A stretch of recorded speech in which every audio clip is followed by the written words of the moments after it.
Hi, I'm Bill Hodges, and this is Spotlight on Government. We have a very special guest today, Captain Bryan Dugan.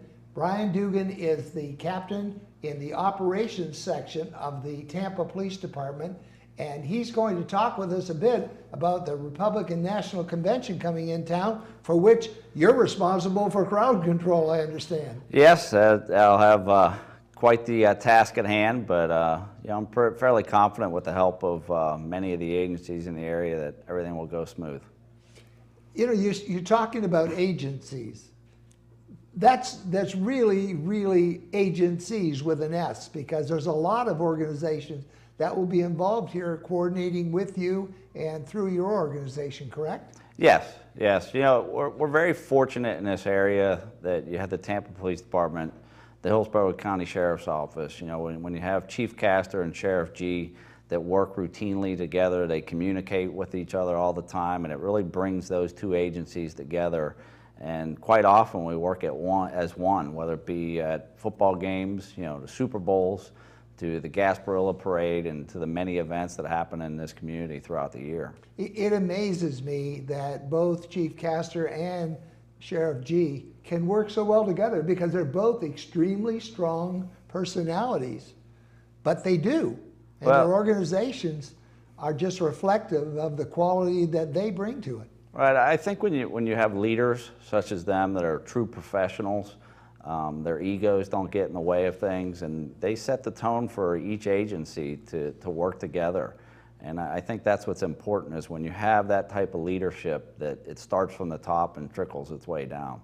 Well, when you've got about a 10-day period here where there'll be masses of people coming in town, you can't just do it with existing people from the Tampa Police Department and Sheriff G's Sheriff's Department, can you? No, we'll be bringing in sheriff's offices throughout the state of Florida. We'll be bringing police departments throughout the state. The Florida Highway Patrol has been a partnership with us, you know, right from the beginning. They're one of the first agencies to contact both us and the sheriff's office, and you know, they have been our partner right from the beginning. I assume there'll be a rather large contingents from ATF and from the feds.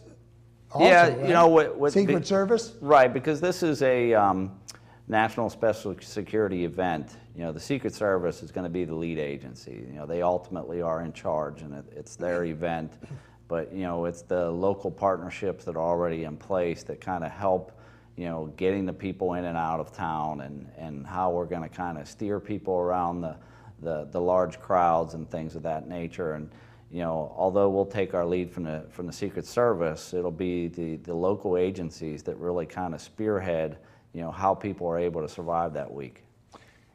I'd like to drop back, Captain Dugan, a little bit and ask you a quick question about yourself. Mm-hmm.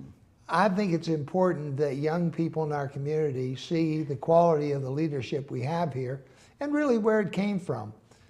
How long have you been with the police department? Where did you come from, and why did you choose this as a career?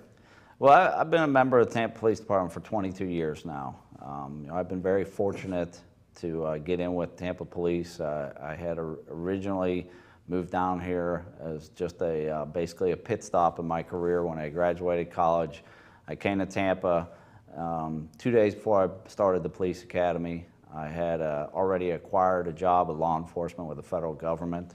Had planned on just being here a very short time, and then was going to join the feds.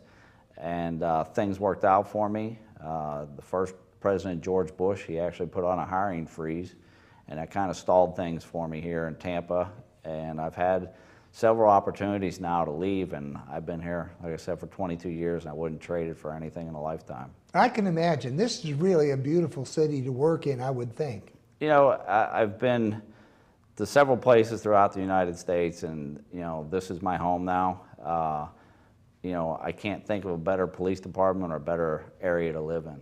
What was your college degree? You mentioned graduated from college. Yeah, I graduated from college, West Liberty State College in West Virginia, and I got a 4-year degree in criminal justice, Bachelor of Science in Criminal Justice. And since when I've come on the police department, I went back to school and acquired a master's in public administration. Oh, really? Yes. That's pretty good credentials. Well, you know, we've worked hard, and we have some strong leadership within the police department. Chief Castor has played a large role in mentoring me throughout the year, and over the years, and she also has a master's degree. I'm very impressed with Chief Castor. I really am. This lady is got a strong ego, and you need that in order to lead an organization like this. But she's also a humble person in a lot of ways also. Yeah, she's a very strong leader, but she's humble and compassionate. She really cares about people, and I think that's what her big strength is, the fact that she's a compassionate leader.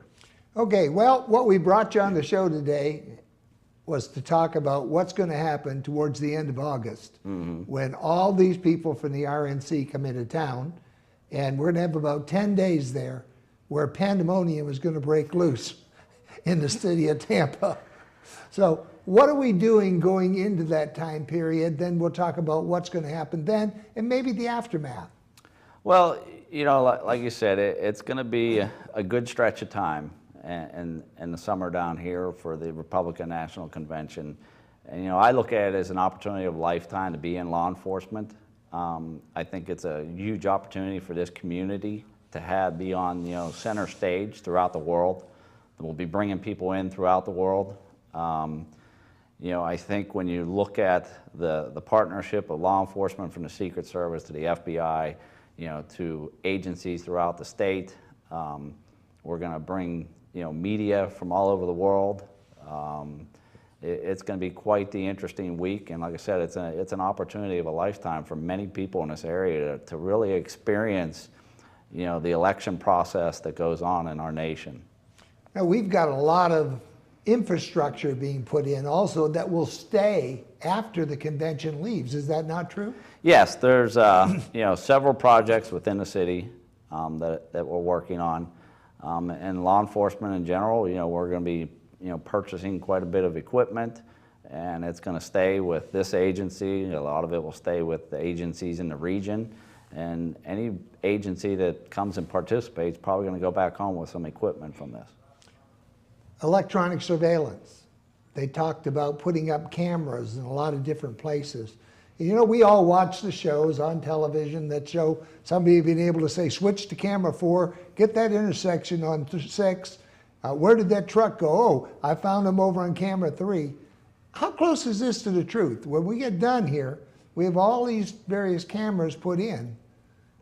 Is it going to be safer here in Tampa? There's no doubt that it's going to be safer. I think when you look at technology and the things that are out there today, we're going to use this technology to keep people safe. We're not interested in what people do in their private lives and things. It's about public safety, making this a safe event and a safe city afterwards. What are some of the electronics that we will be installing? Well, or can you talk? You may not even want to be able to say, well, there's going to be a camera over here. There's some issues. There's some issues with that, but I think it'll be pretty obvious. With the camera system that's already been discussed, and it's about giving us some eyes out there to kind of help us see what's going on out there. What about facial recognition? We see all the time they're scanning the crowd, and you have facial recognition cameras going. Is any of this really happening, or is it still science fiction? That's hard. That's difficult to say. I'm sure there's some stuff out there that really works. It's probably quite expensive. From what I've seen over my career, it's not as great as it seems on TV. We're not really interested in that type of stuff. Like I said, we're more interested from a public safety point than we are anything else. What are some of the things you're now doing then, besides electronic surveillance and those kind of things, to build up for the convention? Well, we're doing some training on our crowd management techniques, and that is going to be a large part of this whole event. Outside of the actual Tampa Bay Times Forum, what's going on in that downtown core and just managing crowds. And that will be your responsibility, is that correct? Correct. Myself and Major Ray Lawton with Hillsborough County Sheriff's Office is spearheading it along with me. And it's quite the responsibility. It's a unique challenge that we're both looking forward to. I think when you look at managing crowds, that's what cops do every day. You know, when we go to someone's house, you know, whether we're dividing up 3 or 4 people at a house, or whether we're, you know, managing crowd at, you know, a hockey game, you know, for the Stanley Cup when it was here a few years back, to Super Bowls, to crowds at USF football games. You know, that's what we do. That's the crux so much of what police officers do, is just manage crowds. This is a unique situation because of the large number of people. I would think there'd be some, at least difficulty, if not insurmountable, when you're bringing people in from various units and trying to put them all into one group. Will there be a training period time where all those people will be together? And you'll Yes, be able to give them all the same message? We started training a year ago, believe it or not. And I believe it. And that training continues. You know, we have already met with so many of these different agencies. Messages are being sent out to them. There will be some last-minute training that goes on, some familiarization with the area and how we do things in Tampa. But we're pretty confident that we're going to be able to make this thing work, and it's going to be smooth. Well, I don't doubt that it's going to work and it's going to be smooth, but I know there's a lot of work that goes into it to make it that way. Yeah, you know, the logistics of, you know, bringing in people from the outside, other agencies, and, you know, who exactly are those people and where they're going to stay and how you're going to feed them. And, Yeah, you said something about 3,500? Yeah, that's what we're expecting, about 3,500 police officers. So you've got to put them somewhere. Yes. Dorm yes. style or hotels or something? Well, you know, fortunately for this area, you know, we're able to support it with the hotel rooms and everything. And, you know, and that's something good. That's good to see that, you know, some local money is going to be, you know, thrown into the economy here for people in hotels. They have to feed them and everything else. Who pays for all this? Well, the federal government has given us a grant to help cover some of these costs. I think everybody's saying, wait a minute, this all sounds interesting. It's great all these folks are coming here, but am I going to get stuck with the tab? Well, I think with the management that's been put in place by Mayor Buckhorn, I think we're going to be fine with that. Well, Mayor Buckhorn has really taken a very strong stand in this. Seems that in fact, he almost was on the program today if schedule would permit it. He has really put a hands-on this, has he not? You know, Mayor Buckhorn's been hands-on, you know, his entire career. You know, and I think that's a testament to him, is why he's now the mayor. He's been very involved with his community, a huge supporter of law enforcement, and, you know, his involvement here doesn't surprise me one bit. Let's talk about when the convention gets here. You've got airport security, and I imagine that's got to be beefed up fairly strong. Transportation from the airport. How far out will they be going as far as hotels? Yeah, there's so many people that are coming that, you know, we expect hotels to be filled up, you know, all over the region, you know, the entire Tampa Bay area. I guess that's why I wondered where you're going to put 3,500 police officers that have to be reasonably close but can't displace delegates. Right. And, you know, they'll be spread out. You know, the Tampa Bay region's, you know, as you know, it's very large, and that works to our advantage because we have such a large base that we can, you know, house our police officers, house the delegates, and, you know, life hasn't stopped in the Tampa Bay area. You know, It may that week. Well, everything's going to go fine. You know, we still expect tourists to show up and go to the beaches and hit the restaurants, and, you know, there's going to be more people here than just for the RNC. Once upon a time, they talked about having cruise ships as possible places for people to stay. Was that finally discounted because we have enough hotel rooms? Yeah, you know, that has always come up over the years, but I think because especially being a cruise terminal like we are. Right, and you know, and that is a fabulous idea, but I think where this area has really become advanced is the number of hotel rooms now. I think when this started in the planning phase and trying to entice the RNC to come here, you know, they had looked into that. They had even looked into that prior with previous Super Bowls. But, you know, we've had so much development here. There's so many more hotel rooms that we're able to support this. I was just thinking, though, it would be wonderful from your standpoint to be able to have all your guys in one place. Yeah, that would be. Although from a terrorist standpoint, that'd be a good thing too. It would be a convenience, but we are fairly confident that everything's going to go smooth for us. All right, let's look at the area around the convention. Mm-hmm. What is going to be the cordoned off areas, and how is it going to be played? We are still determining that. We're working closely with the Secret Service. That hasn't completely been, set yet. When you have a situation like this, it's very dynamic. You have to work things out, and we're not sure exactly when that's going to be settled, but we still have some more time to work that out.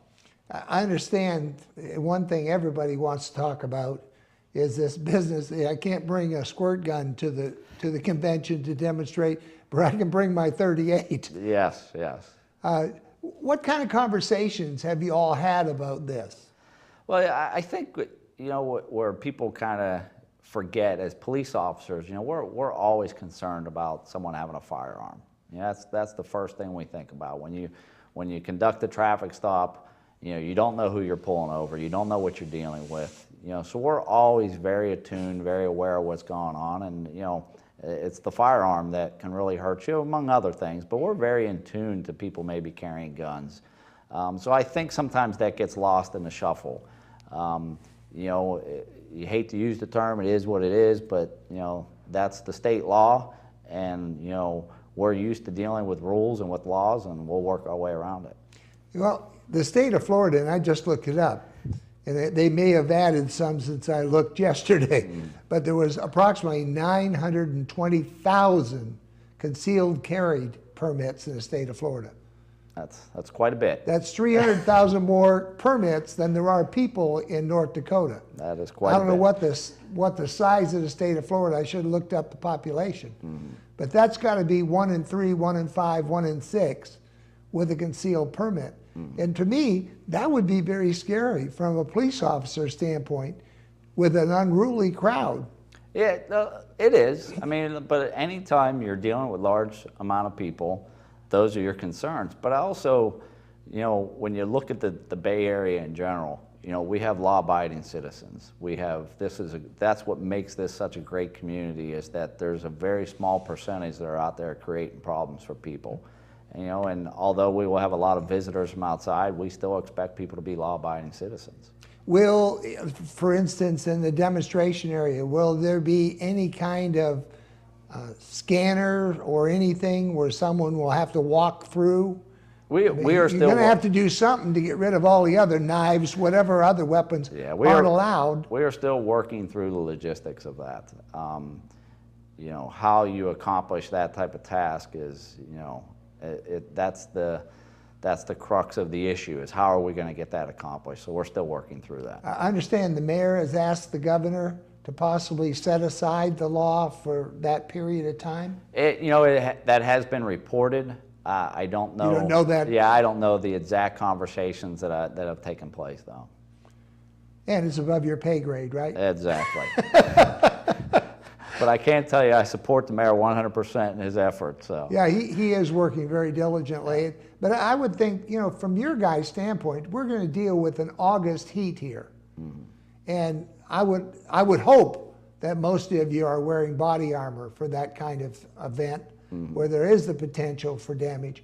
And that's got to be very, very hot, even to keep people out there for an 8-hour shift. You're going to have to rotate them in and out a lot. Right. The heat is a big concern of ours. It really is. This isn't the normal police duties where you're driving around in a car and you're dealing with people. We expect our officers. An air-conditioned car. Yeah, we expect the officers, the deputies, the state troopers to be out there on foot, in there with the people.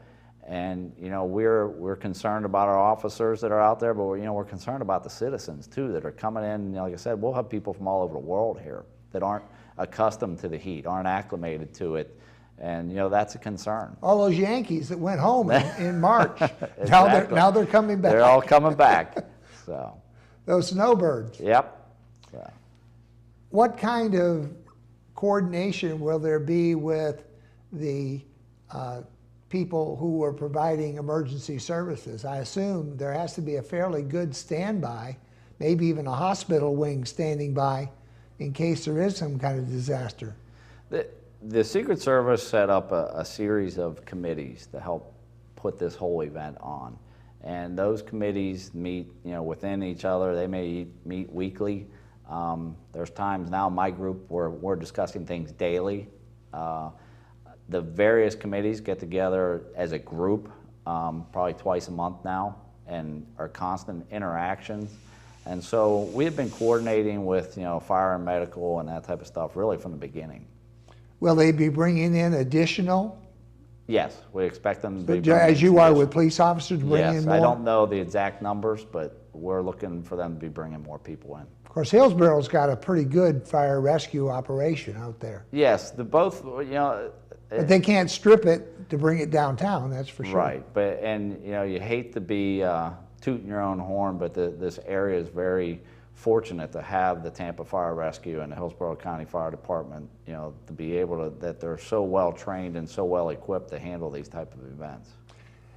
You say you have daily meetings on a variety of things. Mm-hmm. What are some of the things that people are coming to you and saying, what if, or how could we, or that sort of thing? Well, the big thing is our equipment that the crowd management group is going to do, and how we're going to interact with people. That is our big challenge there. How are we going to do that?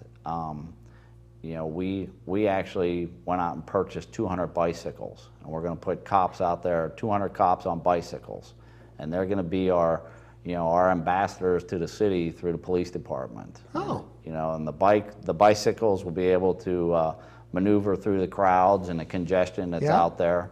And because there's not a police car that's kind of serving as a divider between them, we expect them, like I said, we use the term ambassadors to the city. They're going to probably be getting questions from restaurants, the ATMs, and things of that nature. And we're hoping that by them being out there, that's really going to make people feel more comfortable, get more information out there, and have a quicker response to things.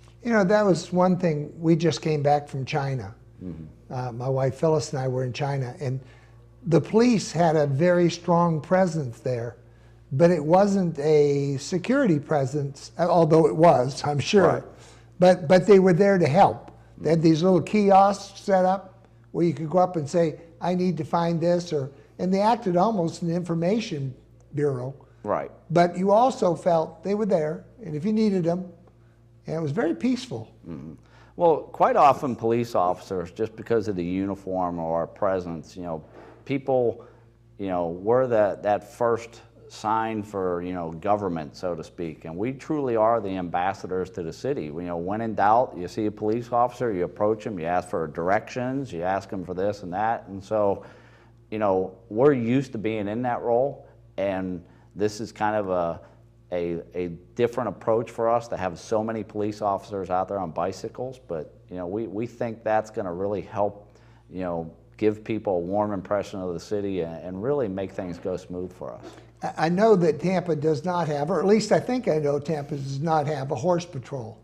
But has anybody talked about bringing a horse patrol in? Because nothing quiets a crowd down like horses. Well, believe it or not, we do have a small horse patrol that we use in Ybor City. Really? Yes, and we are looking at bringing more cops in on horseback. Those horses are quite a large presence. And, you talk about, we're talking about the bicycles, but I'll tell you, those horses, people love them.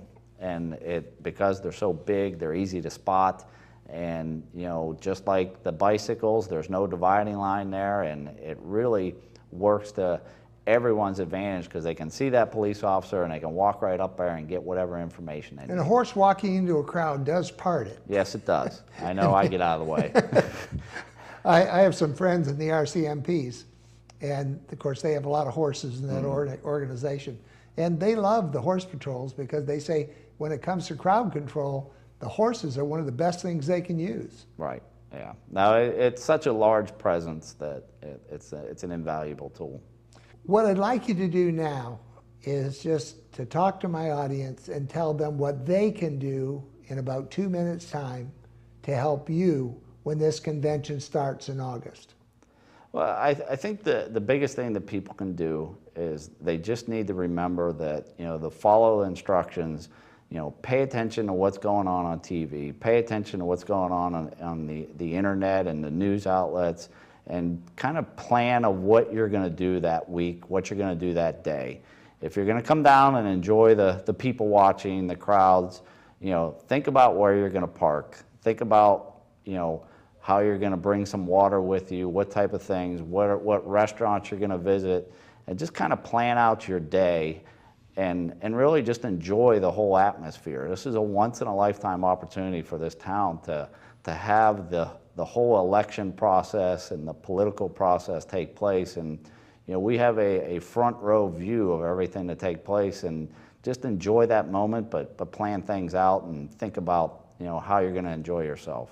Better to take the Heartline instead of driving down. I imagine parking is going to be an awful thing downtown.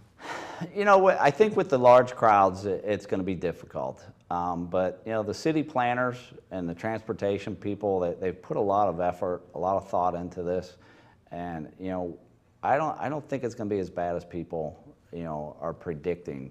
I think things will work out. I'm seriously thinking of taking a big week of vacation that month. Well, then you would miss out on all the fun. Yeah. Well, it'll be covered wall to wall wherever I go. My smartphone will have it, everything will have it. There you go. But it's going to be a big job for all of you, and God bless you. I don't know why in today's society, when a lawful order is issued, that people don't feel that they have to respond to it in an appropriate manner. And you folks in the police department, we expect so much of you that I don't think it's fair. I don't think it's fair to expect you to wrestle some big dude to the ground when you've got that taser in your pocket. You can put him down after you've told him, stop. Mm-hmm. And it's got to be a lot of work for you, it puts you in dangerous situations. And I think we ought to do whatever we can. If the governor can say, look, suspend for a week that rule here in Tampa, you don't come in downtown with a gun into these areas, then I'm for it, Governor. Give these guys a break. Make it easier for them. Captain Bryan Dugan, I am so happy that you showed up and came on the show with me today. I have a better idea of what we can expect at the end of August at the Republican National Convention. And I'm glad that you all sat in and watched it with us today. Give them a break. Ride the bus downtown if you're coming to see it. Pay attention. Be orderly. If you want to protest, do so, but do it in a reasonable manner. I'm Bill Hodges. This is Spotlight on Government. We've been talking today about the Republican National Convention and crowd control. You're unique, you're special, and you're great. Tell yourself so often because you are, and we'll see you on the next Spotlight on Government. Captain Dugan, thank you for being with me. Oh, thank you for having me.